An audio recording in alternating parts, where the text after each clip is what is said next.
नमस्कार सर्वांना। सर्वप्रथम श्री स्वामी समर्थ। तर स्वागत आहे आपल्या चॅनलच्या एका नवीन व्हिडिओमध्ये।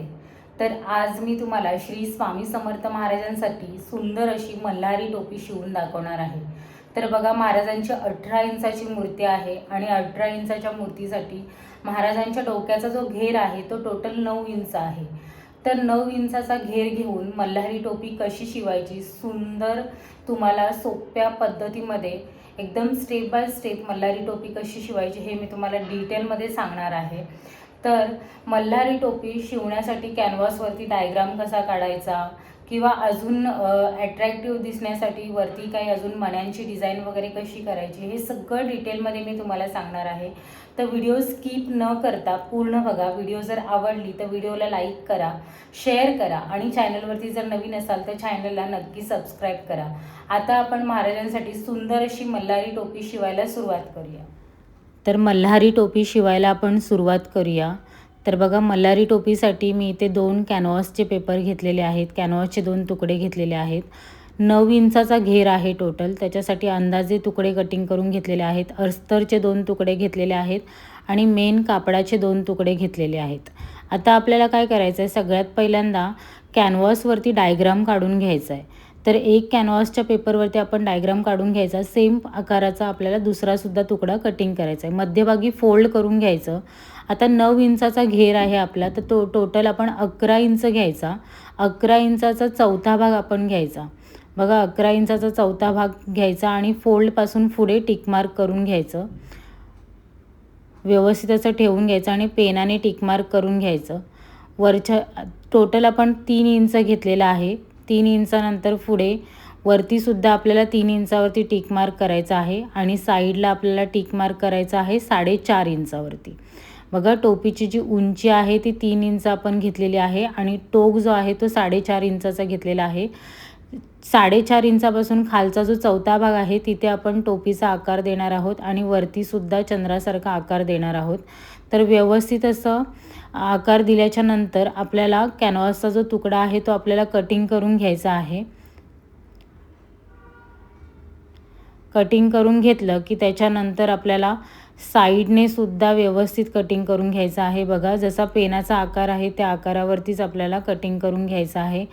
सेम तुकडा दुसरासुद्धा आपल्याला आता फोल्ड करून ठेवायचा आणि त्याच्यावरती पॅच जो आहे तो ठेवून व्यवस्थित कटिंग करून घ्यायचं आहे। बघा, आता दोन्ही तुकडे आपले कटिंग करून झालेले आहेत। बघा, दोन्ही चंद्रकोरच्या आकाराचे आपले तुकडे कटिंग करून झालेले आहेत। आता आपल्याला काय करायचं, मेन कापड ठेवून घ्यायचं आहे। मी दोन्ही एकसाथ तुम्हाला दाखवते। मेन कापड आपल्याला ठेवून घ्यायचं आहे, त्याच्यावरती अस्तर ठेवून घ्यायचं।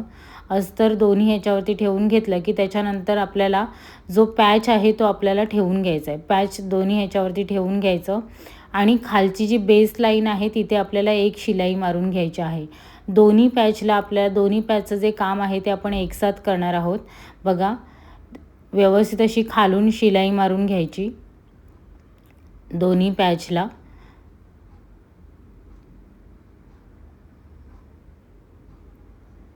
थोडंसं पाव इंचापेक्षा कमी मार्जिन ठेवून आपल्याला शिलाई मारून घ्यायची आहे।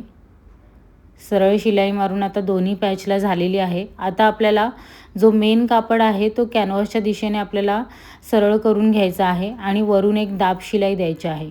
दोन्ही पॅचला वरून व्यवस्थित हाताने पहिल्यांदा प्रेस करून घ्यायचं। दोन्ही पॅच रेडी करून घ्यायचे, त्याच्यानंतर वरती आपल्याला दाब शिलाई देऊन घ्यायची आहे। बघा, व्यवस्थित सारखं करून घ्यायचं। कपडा जो आहे तो कॅनव्हासच्या दिशेने व्यवस्थित आला पाहिजे।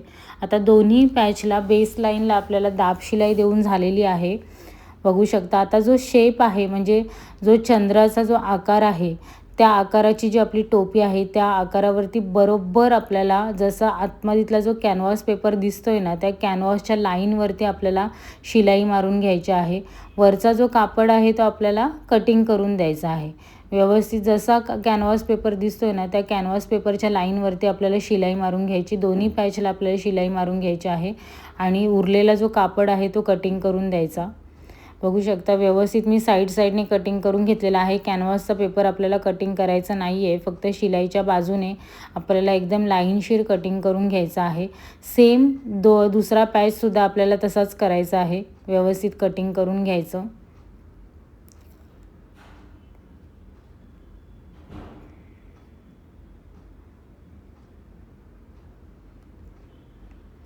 बघा पूर्ण इथे कटिंग करून झालेलं आहे। आता आपल्याला काय करायचं आहे, तर आपल्याला पॅचची जी बेस लाईन आहे, म्हणजे जी खालची बेस लाईन आहे, तिथे आपल्याला एक लेस लावायची आहे। इथे मी गोल्डन कलरची कॉईनवाली लेस वापरते, कारण कापड जो आहे तो सुद्धा कॉईनच्या डिझाईनचा आहे आणि ही जी लेस आहे ती सुंदर दिसते याच्यावरती। तर 2 तुकडे कटिंग करून घेणार आहे। 2 पॅचला आपल्याला पुढचा आणि मागचा दोन्ही पॅचला आपल्याला व्यवस्थित लेस लावून घ्यायची आहे। बघा, लेस लावताना आपल्याला लेसवरून 2 वेळा शिलाई मारायची आहे, म्हणजे ती लेस हलणार नाही किंवा निघणार नाही। व्यवस्थित दोन्ही पॅचला लेस लावून झाली आहे। आता आपल्याला काय करायचं आहे, तर जे 2 तुकडे आहेत, म्हणजे जे 2 पॅच आहेत समोरचा आणि पुढचा, तो एकमेकांवरती ठेवून घ्यायचा आहे, सरळ दिशेने एकमेकांवरती ठेवायचा आहे। आता साईडने कॉर्नरने जशी लाईन आहे तशी त्या लाईनमध्ये आपल्याला शिलाई मारून घ्यायची आहे। बघू शकता मी इथे व्यवस्थित अशी साईडने शिलाई मारून घेते।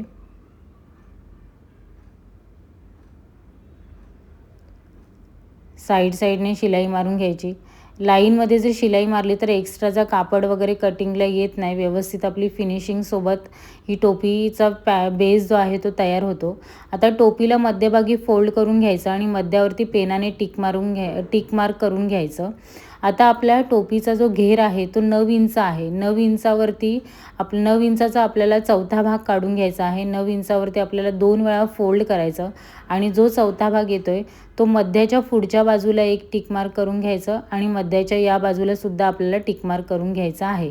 आता टोपीची उंची मी इथे 2.25 इंच घेतलेली आहे आणि उंची जी आहे ती 3.25 इंच 3.5 इंच घेतलेली आहे। बघा, उंची जी आहे ती 2.25 इंच आहे आणि जी टोपीचा जो टोक आहे तो 3.5 इंचावरती मी टिक मार्क करून घेतलेला आहे। जसं आपण पॅचवरती डायग्राम काढून घेतला सेम डायग्राम आपल्याला इथे काढून घ्यायचा आहे। पेनाच्या आकाराने व्यवस्थित हायलाईट करून घ्यायचं आणि ती जी लाईन आपण काढलेली आहे त्या लाईनवरती आपल्याला सिंगल एक लॉक शिलाई आपल्याला द्यायची आहे। व्यवस्थित लॉक करून घ्यायचं आणि त्याच्याने आपल्याला बरोबर शिलाई देऊन घ्यायची आहे। कुठेही शिलाई आपल्याला नॉर्मल शिलाई द्यायची नाही आहे, कारण आपण टोपीला एकच शिलाईमध्ये फिनिशिंग करत आहोत।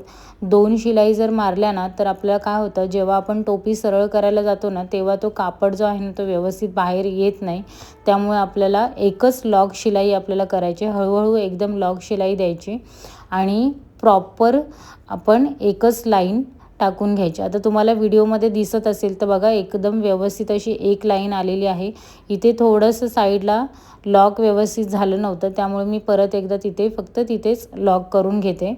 आता आपल्याला काय करायचं आहे, तर साईडने आपल्याला कट मार्क्स द्यायचे आहेत। पहिल्यांदा टोकांवरती आपल्याला क्रॉसमध्ये कटिंग करून घ्यायचं आणि साईडने आपल्याला एक कट मार्क्स लावून द्यायचे आहेत। शिलाईवरती चुकूनही आपल्याला कट मार्क लावून द्यायचा नाही आहे, कारण मग कापड बाहेर येऊ शकतो।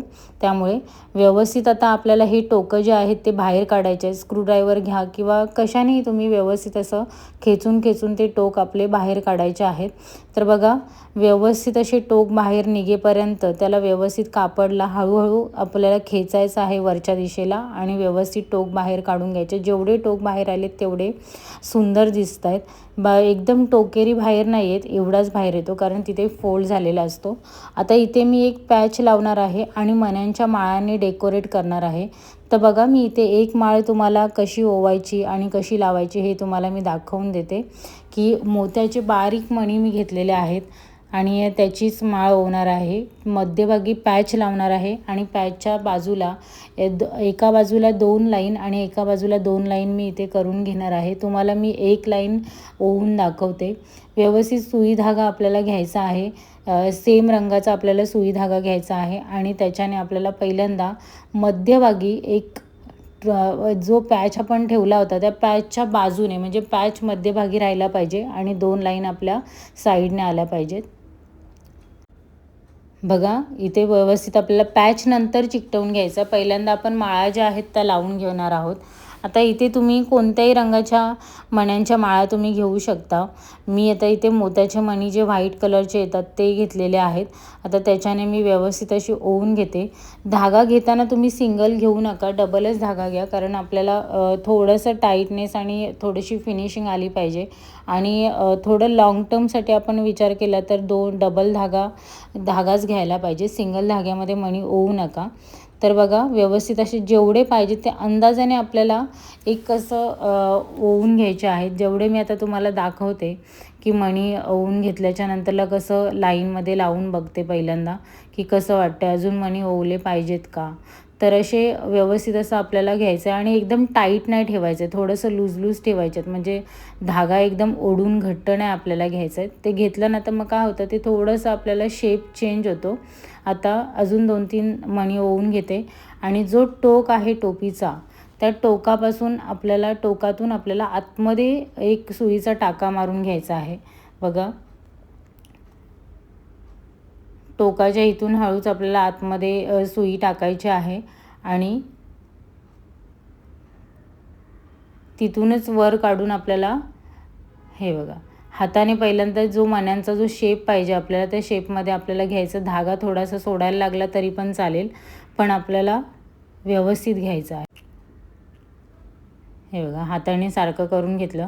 आता दोन्ही साईडला मी सेम या साईडला अजून एक लावलं आणि त्या साईडला 2 लावल्या आणि मध्यभागी पॅच चिकटवलेला आहे. व्यवस्थित पॅच चिकटवून घेतल्याच्या नंतर मागच्या साईडने पण बघू शकता फिनिशिंग खूप सुंदर आलेली आहे. आता आपल्याला एक चंद्रकोर लावायचे आहे.